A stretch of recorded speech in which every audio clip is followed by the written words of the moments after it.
Hello, and welcome to the Being Human podcast, where we explore what it means to truly be human, physically, mentally, and spiritually. We upload an episode of this podcast every single week, so hit that subscribe button or follow button if you're on Spotify or Apple Podcasts. You do not want to miss any of these episodes. On this episode of the podcast, we had our first virtual episode, a new experience for myself, but it all went quite smoothly, knock on wood. On this inaugural virtual episode, I sat down with former Royal Marine Chris Thrall. Chris is an incredible person. Chris, like I said, was in the Royal Marine Commandos and was on active service in the Northern Ireland conflict.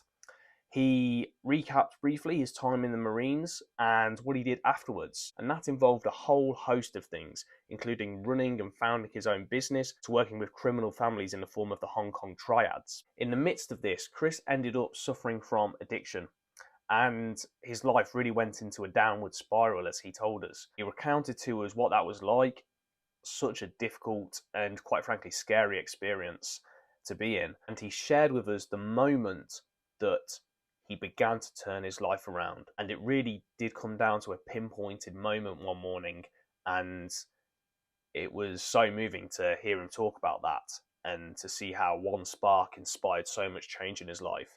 From that point onward, he overcame his addiction. He started living a fulfilling, positive life again. That has led him to complete a plethora of ultra-endurance challenges, including running across the Sahara Desert in 52-degree heat. Chris's life mission, so to speak now, is to help others, particularly veterans and the families of veterans. He's assembled a team of 4 commandos called Ocean's Elite, and they will be rowing across the Atlantic later this year. It's going to take them about 2 months. It's completely unsupported.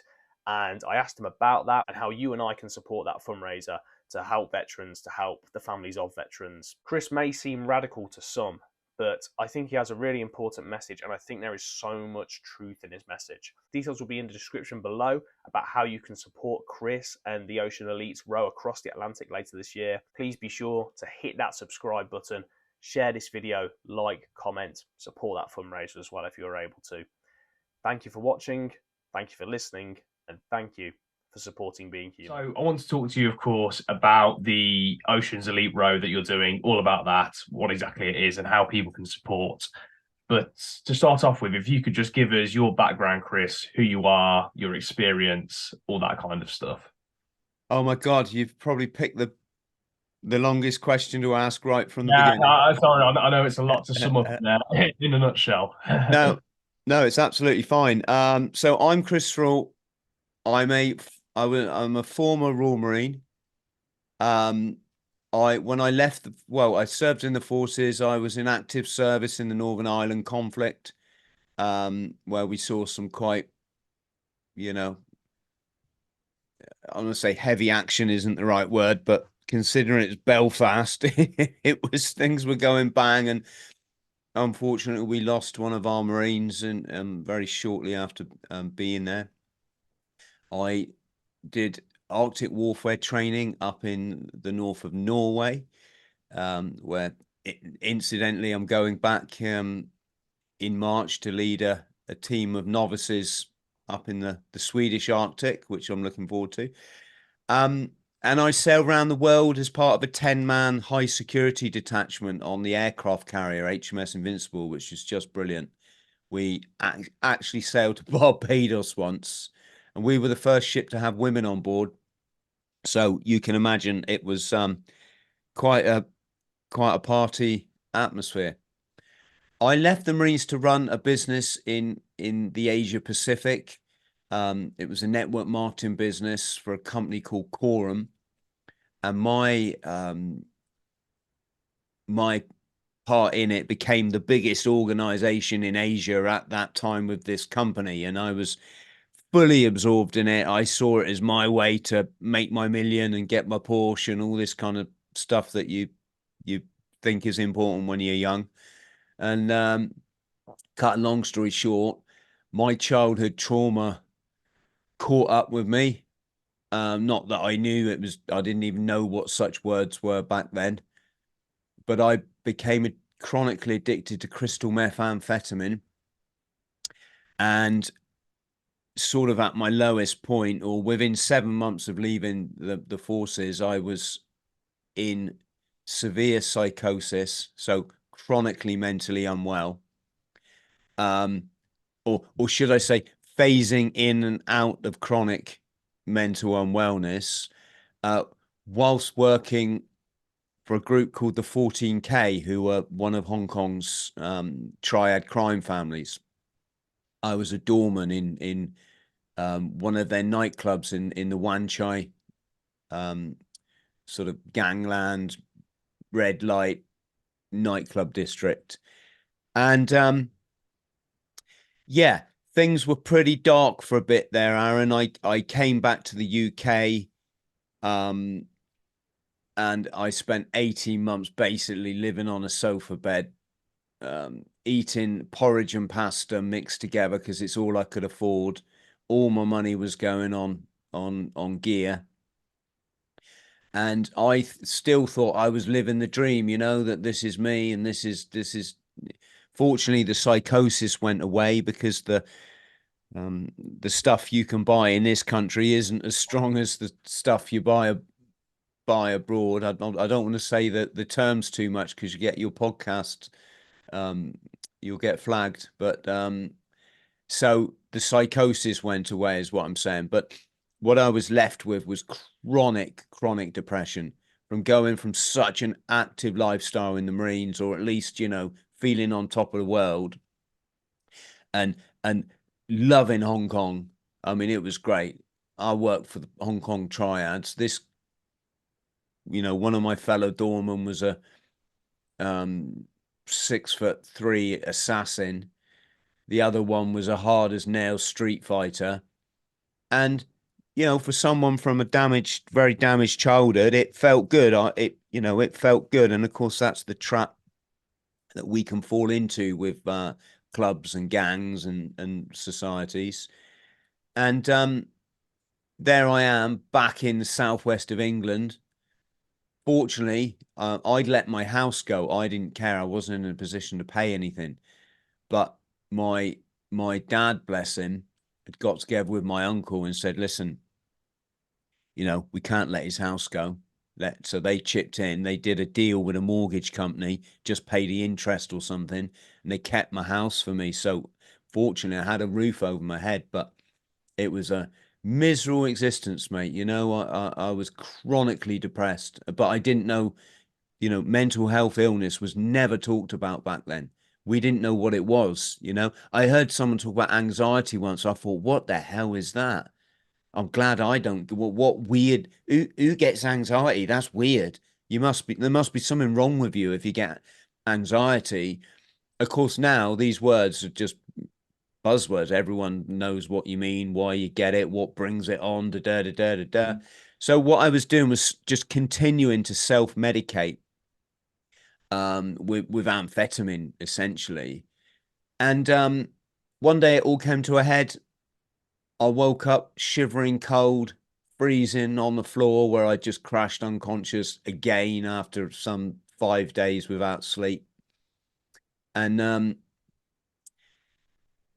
the light was shining through the window. And in that moment, I was just had to face the fact, what have I done with my life?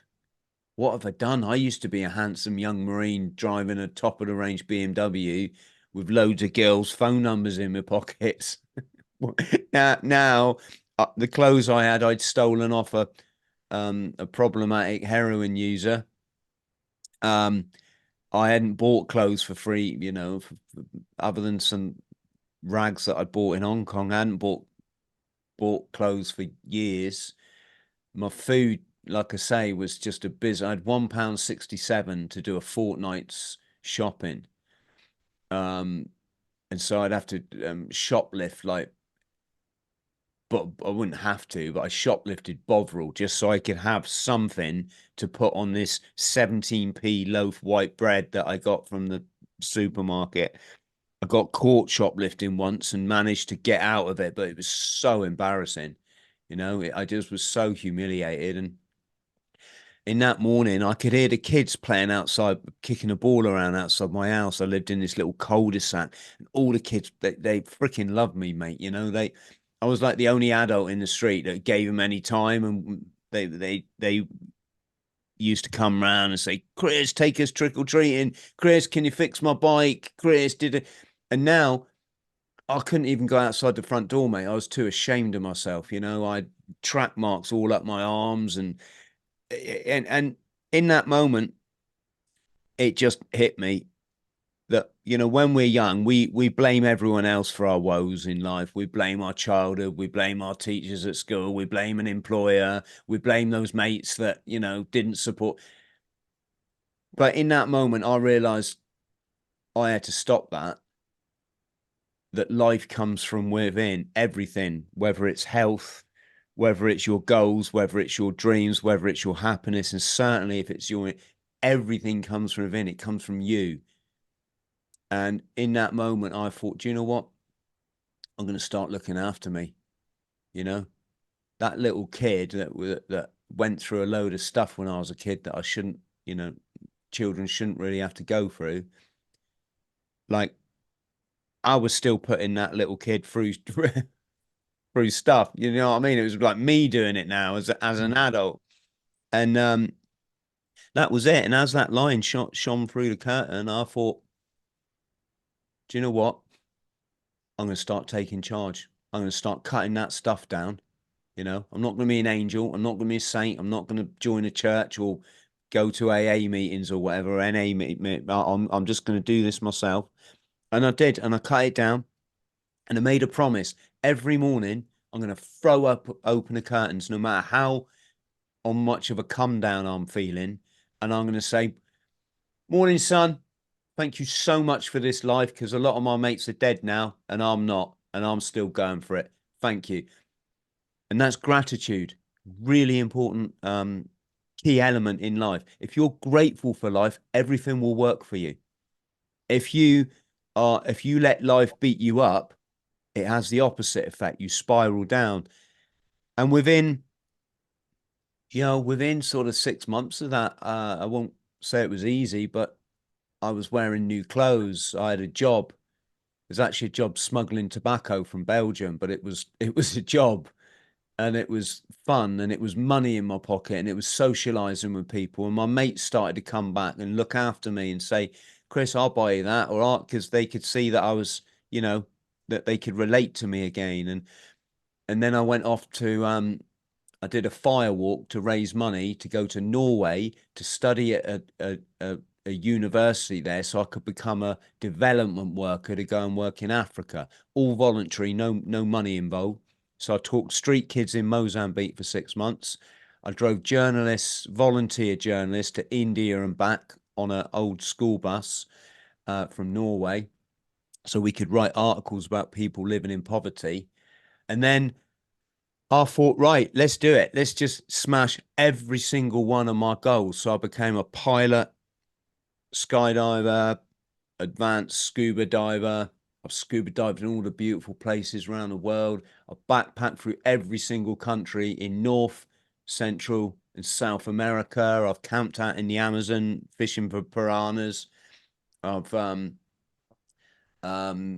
I've written 6 books now. One of them was an international bestseller. I've got a great podcast. I ran the length of an ultra marathon a day, the length of the country in 2018. I did a quadruple Ironman with only 8 weeks training. In 2019, I've recreated the Royal Marines legendary 9-mile speed march for charity. This summer just gone, I ran across the Sahara Desert in the famous Marathon Des Sables race. It was the second toughest year in 37 years, and it was 52 degrees. So when you think it's a hot day in England, right, and everyone's like, "Oh, I can't work," right, wish we had aircon, is double that heat, and we had to run up to 2 marathons a day in it. It was insane, but all possible, and nothing I'm saying now is not achievable for anyone that wants to do it. So that's kind of where I am. And of course now, one thing I've always wanted to do, Aaron, was to row across the Atlantic or do some sort of sea voyage. I've read all the classic books from Tor Heyerdahl, Kon-Tiki Expedition, the Round the World Yachtsman, and it's obviously incredibly frightening on the big ocean, but there's also something about it that, it just draws you in and makes you want to have that experience. So I've put together a team of four commandos, including myself, and actually three of us are commandos. One chap, Chris, is regular army, but we've been discussing that. That just sounds like a rubbish selling point. So we just say we're four commandos, and we're going to shine a light for our veterans that are struggling, because veterans face the biggest amount of mental health issues, the biggest amount of addiction, the biggest amount of homelessness, and sadly, one of the highest suicide statistics. And we're just here to say, listen, fellas, lasses, we've all been there. We've been there. We know where you are. It's a dark place, but if you start turning it around, just change a few things in your head, stop clinging to old identities, because they don't serve you. You're not in the military anymore, and that's great, because life moves on, and the past doesn't exist. All you've got is the now, literally the now. And that is where we should live, Aaron, right? Don't worry about the past. Doesn't matter. We all make mistakes. We all do stupid stuff we regret. Future isn't here yet. It's irrelevant. That's just anxiety if you live in the future. And what you do is you cultivate this beautiful feeling of living in the now. And it's called enlightenment. And it's that feeling I had the day after I made that decision to throw the curtains open and say, morning, son. I got that feeling then. I got that feeling that everything's going to be all right. And I don't need to keep trying. And if you look at it, the story I've just told you, I've got the most gorgeous family. I'm taking a team of veterans to the Arctic. In a couple of months, we're going snowboarding as a family. Next month, I speak to amazing people on my podcast, and I run every day at 54 years old up the steepest hill in my town, and I sauna every day, which I love. And I don't want for anything, mate. That's it. Life is perfect, and there's no one's going to tell me it's not. And if it's not perfect for people, it's because you're not thinking right, because you haven't learned how to think yet. Every day should be a perfect day. So there you go, mate. A bit of a long-winded who's Chris Thrall, but Good. Yeah. I wanted to ask, that moment where you had that epiphany, if you want to call it that, when the sun came through the curtains and you saw the light, literally and figuratively. Do you think that was just pure coincidence, or do you think that was from a greater power, a higher power of any kind? Because I wanted to ask you about enlightenment, and you did a brilliant job, I think, of defining what enlightenment means to you. And I definitely vibe with that definition myself. Do you think there is an attachment to a greater power? And if so, do you think that was almost a divine intervention, or do you think you were lucky and that was complete coincidence? wow, that's an absolutely brilliant question.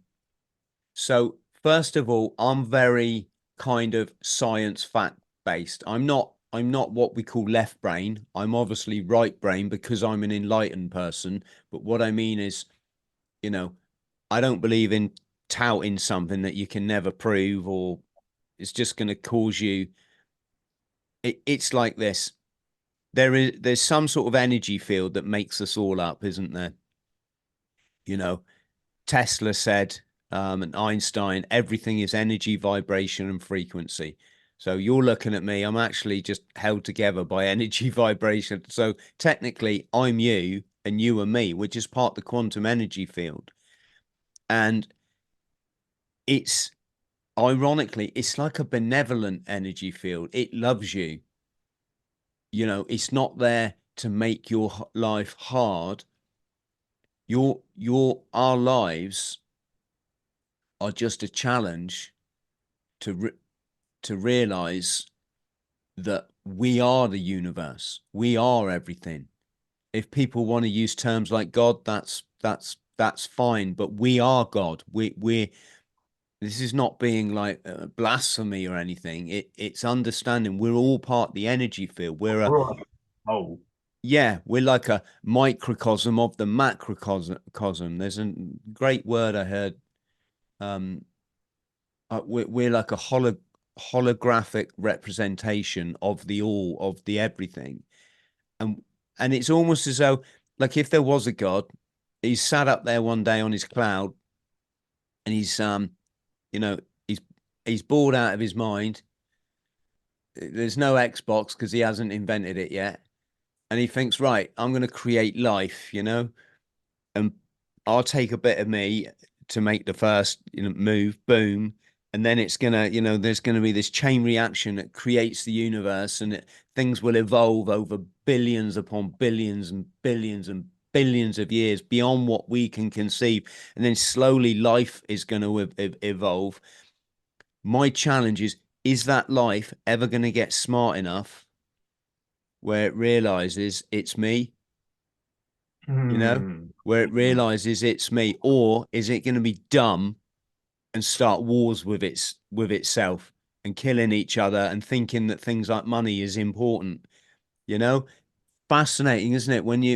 And this is called enlightenment. This is a completely different perspective of understanding life, that you're never going to get taught in school, because our whole education system, our whole system of government, our whole financial system, definitely our healthcare system, as anyone who was had their eyes open for the last 3 years should have realized by now, is all controlled by a corporate elitist structure that literally get together in private meetings and think, right, what can we sucker these, and it's sad. It's sad that they haven't realized that we are all one, as I just explained. They're playing what they call the division game, that they're there and we're here, and they want to control us. But humanity is starting to realize these things. Like this conversation, I'd imagine it probably falls on a lot of deaf ears. People just wouldn't really understand this level of chat. Right? Some people are either going to really connect with it, or they're going to think, it's absolutely madness. Yeah, exactly. And I get that. I get like veterans like leave comments on my podcast, and I chuckle because I used to be where they are, and they're like, "What you talking? This is just like shit." Especially when they've had a beer and they start getting abusive and everything, and you're like, "Oh, dude, like, can you not understand? I was where you are like 30 years ago, and if you haven't got something nice to say, just don't say anything. You don't have to always like say stuff to everybody."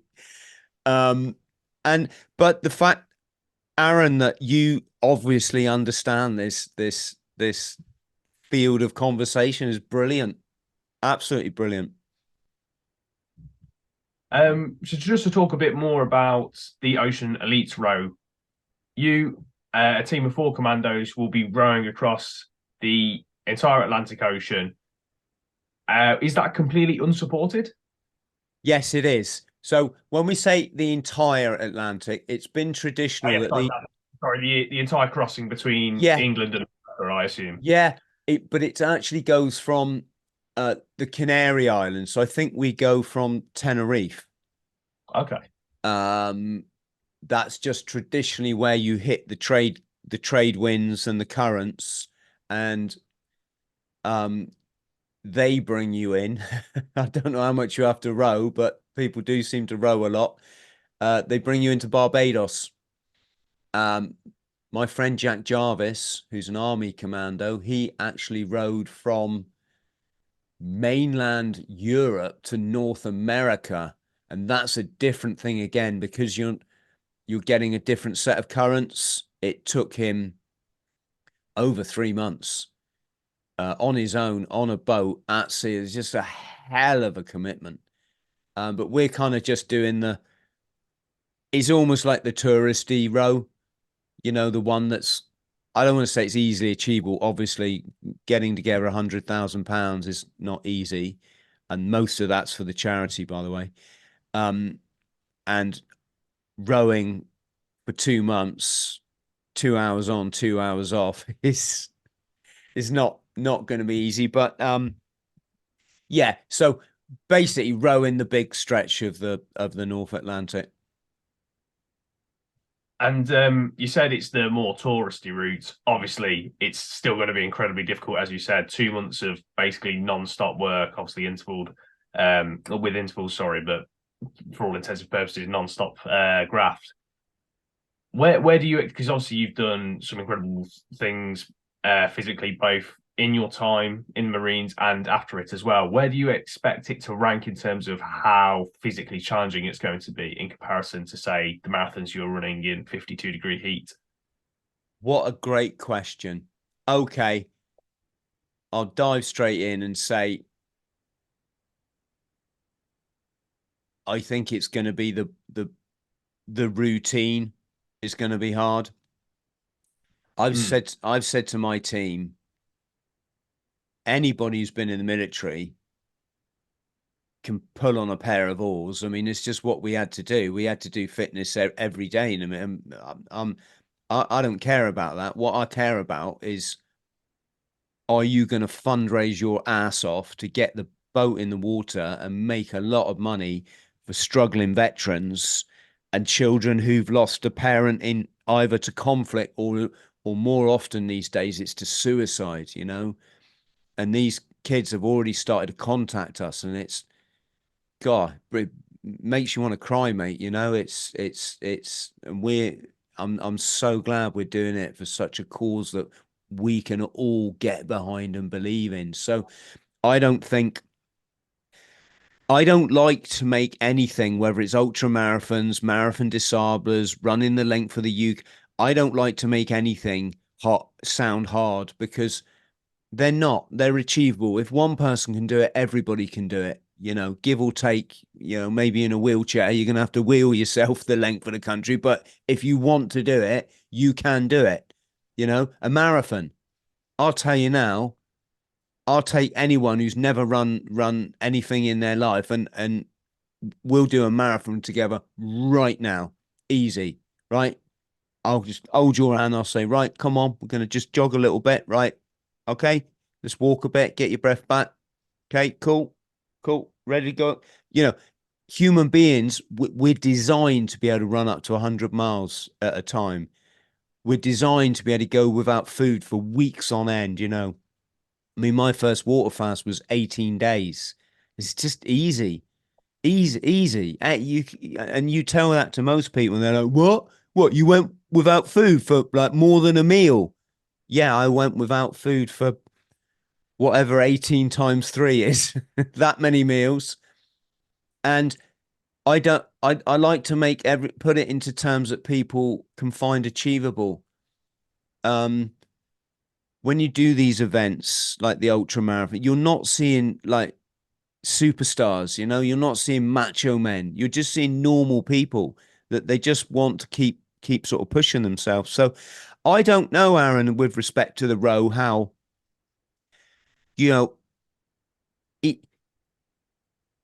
it's, I I think by the time you get across and you've been pulling on those oars for 2 months, you're pretty much going to be in the routine of doing it.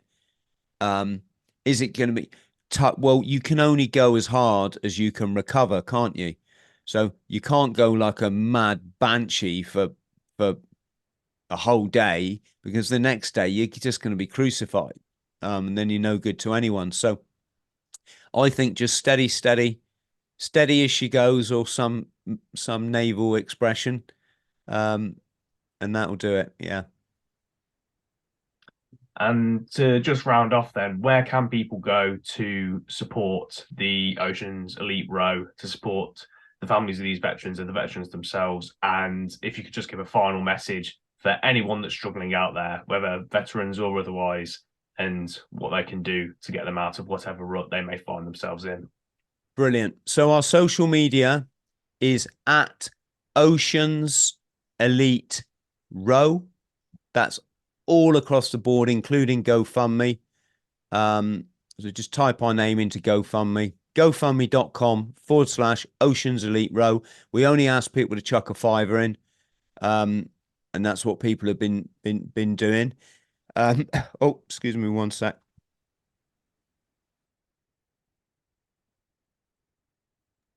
Oh, and my message to people, it's like this. You're born perfect. You are perfect. You're so much massively loved, way more than you're ever going to know, because most people are not going to tell you. But I'm telling you, I love you unconditionally. So does all my crew and all the people we hang around with. We've all been there. We've all had our challenges in life. But all challenges is life holding a mirror up to you and saying, look, you've got a bit of work to do. And when you get that work done, you go up a level with your energy.